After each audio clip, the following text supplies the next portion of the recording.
আচ্ছা দেখো এদিকে মনোযোগ দাও। তাহলে আমরা 6 পর্যন্ত কোনো সমস্যা নাই নাকি? 6 পর্যন্ত একবার ক্লিয়ার। এবার 7 নম্বরে আসি আমরা। 7 নম্বরে আসি দেখি 7 নম্বরে প্রশ্ন আছে কি একটা গণসংখ্যা সারণী দেওয়া আছে, তাই না? এই সারণী থেকে 7 নম্বরে লেখা আছে সারণী থেকে কর্মজনিত গণসংখ্যা সারণী তৈরি করো। মাদ্রাসা বোর্ড 26 সালে আছে। এটা কিন্তু একদম সহজ প্রশ্ন। এর সাথে সহজ প্রশ্ন আর হয় না।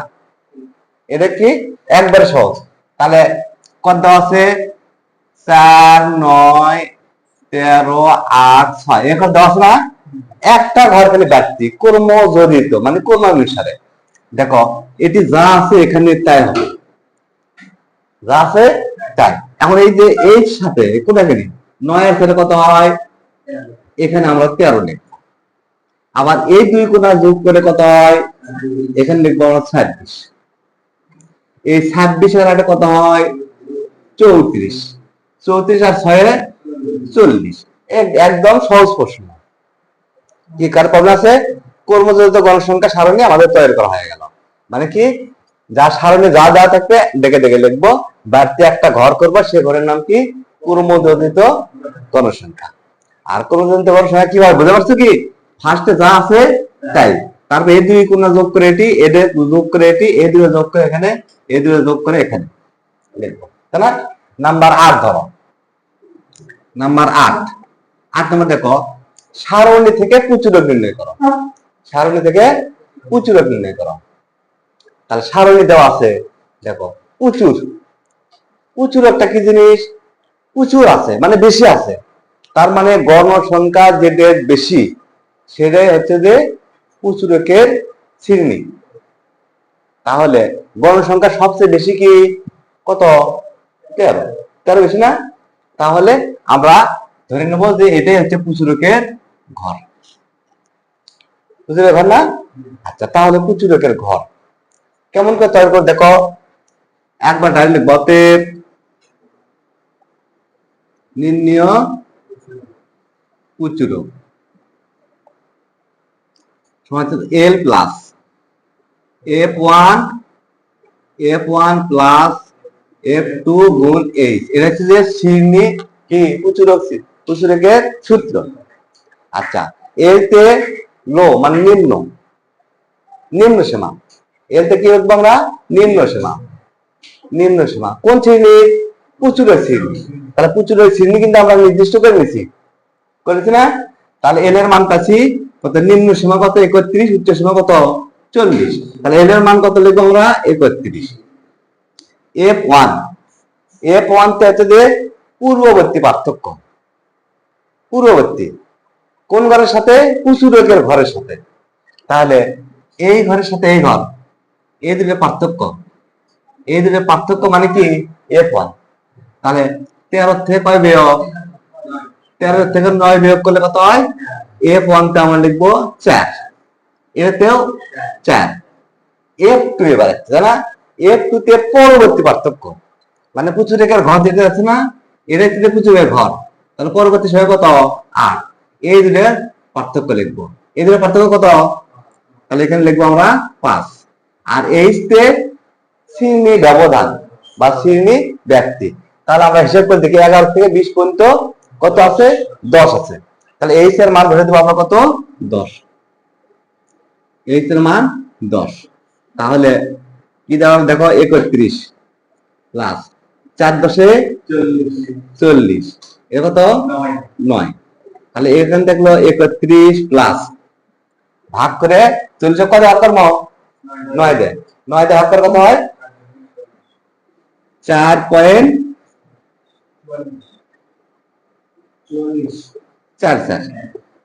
তাহলে হচ্ছে যে 35.40।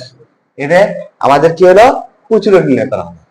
তাহলে কি কর্মজনিত গণসংখ্যা সমস্যা হয়নি নাকি? প্রচুরক নির্ণয় সমস্যা আছে কি?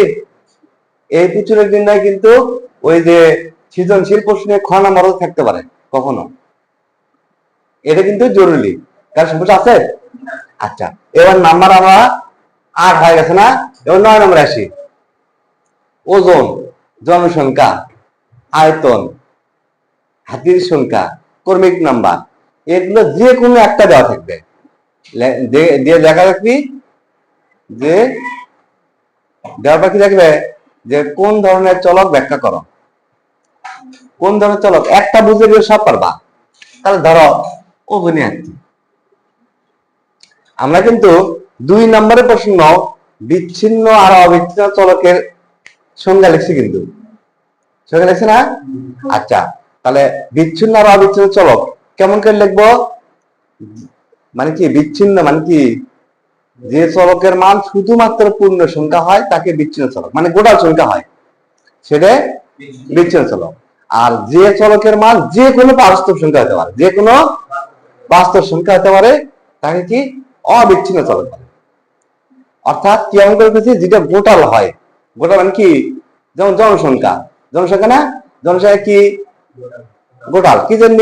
মানুষ 1 জন হয়, 2 জন হয়, 3 জন হয়, নাকি 3.5 জন হয়, 5.5 জন হয়? হয় না, তার মানে গোটালে হয়। এই জন্য করে যেটা গোটাল হয় সেটা কি বিচ্ছিন্ন চলক। আর যেটা যেটা যেমন 3.5, 2.5, 5.5, 7.5 এরকম হয় যেটা, সেটা কি বলে অবিচ্ছিন্ন চলক। তাহলে যেমন ধরো উদাহরণস্বরূপ যে কোনো একটা আসলো, ধরো ওজন আসলো, ওজন তাহলে কি ওজন 7.5 কেজি হয়, 8.5 কেজি হয়, 5.5 কেজি এরকম হয় না? তাহলে অবশ্যই ওজন কোন ধরনের চলক? অবিচ্ছিন্ন চলক। এটা কিন্তু আমরা শিখে পাইছি, নৈবেদ থেকে কিন্তু আসবেই, নৈবেদ থেকে কমন পাওয়াই যে নিচের কোনটি অবিচ্ছিন্ন চলক, নিজের কোনটি বিচ্ছিন্ন চলক, এরকম না? তাহলে এরকম থাকলে আমরা কেমন করে উত্তর করব? তাহলে কি লিখবো আমরা প্রথমে? ওজন, ওজন না? তাহলে ওজন কি অবিচ্ছিন্ন চলক। তাহলে আমরা প্রথমে অবিচ্ছিন্ন চলকের সংজ্ঞা দেখব। তাহলে আমরা লিখবো কি, যে চলকের মান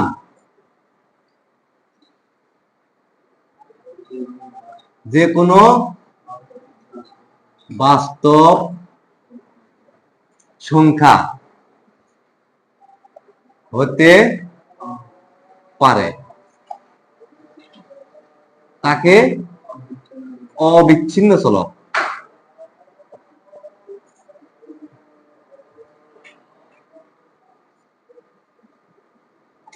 কি করছি আমরা? অবিচ্ছিন্ন চলকের সংজ্ঞা লিখছি, সংজ্ঞা লিখছি না? তাহলে অবিচ্ছিন্ন চলকের যখন সংজ্ঞা লিখছি, কি জন্য? ওজন অবিচ্ছিন্ন চলক। তাহলে লিখবো কি, ওজন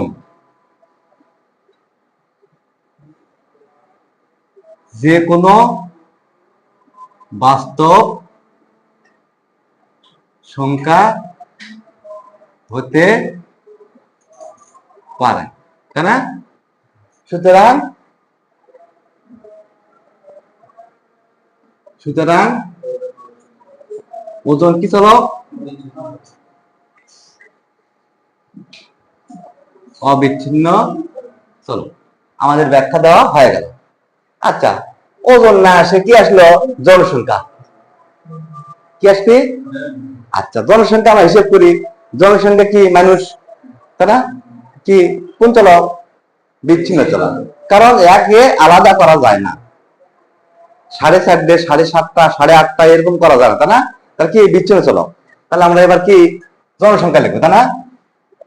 যদি জনসংখ্যা আসে কি লিখবো আমরা? যে চলকের মান, যে চলকের মান শুধুমাত্র, তাই না? যে চলকের মান শুধুমাত্র পূর্ণ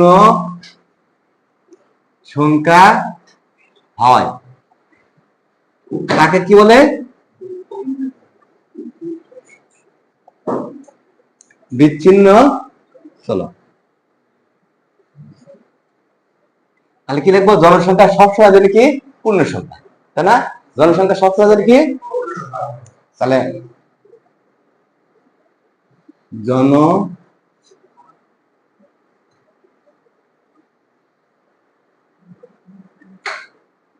জনসংখ্যা সব সময়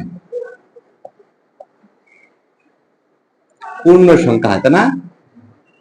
পূর্ণ সংখ্যা হয়। সুতরাং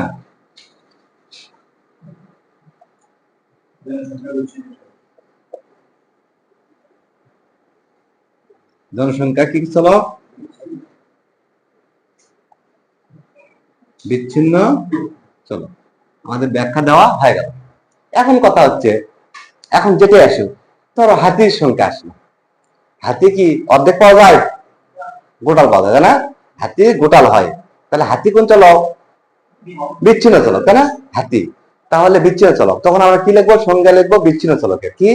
যে চলকের মান শুধুমাত্র পূর্ণ সংখ্যা হয় তাকে বিচ্ছিন্ন চলক বলে। হাতি, যেহেতু হাতি কি পূর্ণ সংখ্যা, অতএব হাতি কি চলক? বিচ্ছিন্ন চলক। ঠিক আছে না? আসলো তাপমাত্রা কোন ধরনের চলক, ব্যাখ্যা করো। তাপমাত্রা, তাপমাত্রা কি হয়? 7.5 ডিগ্রি হয়, 8.5 ডিগ্রি হয়, 9.5, 12.5, 15.5 এরকম হয় না? তার মানে ওটা অর্ধেক করা যায়, তাই না? তাহলে কি করবো আমরা? কি তাপমাত্রা না কি চলক? অবিচ্ছিন্ন চলক। তাহলে আমরা কি লিখবো? যে চলকের মান, যে চলকের মান যে কোনো বাস্তব সংখ্যা হতে পারে তাকে কি বলে? অবিচ্ছিন্ন চলক বলে। তাপমাত্রা যেহেতু কি পূর্ণ সংখ্যা নয়, পূর্ণ সংখ্যা না হতে পারে, তাই না? বেজোড় সংখ্যা হতে পারে, হয় না? তাহলে তাপমাত্রা কোন ধরনের চলক? তাহলে কোনটা পারবে না? যদি পাখির সংখ্যা থাকে বিচ্ছিন্ন চলক, তাই না? গোটা হয় না অর্ধেক হয়। তাহলে এরকম করে পৃথিবীর যত সংখ্যা আছে, দালালের সংখ্যা, কর্মিক নম্বর মানে কি রোল নম্বর, কোন রোল নম্বর কি বিচ্ছিন্ন চলক। কি জানি রোল নম্বর 1 হয়, 2 হয়, না 2.5, 3, 3.5 এরকম হয়। তাহলে কও বিচ্ছিন্ন আর অবিচ্ছিন্ন ভিতরে কোনো সমস্যা আছে কেন? আচ্ছা ঠিক আছে, তাহলে কোন পর্যন্ত, কয় পর্যন্ত ক্লিয়ার হলো? 9 পর্যন্ত। আর কিন্তু মাত্র 2টা আছে। আচ্ছা একটু দেখো, দেখে নাও।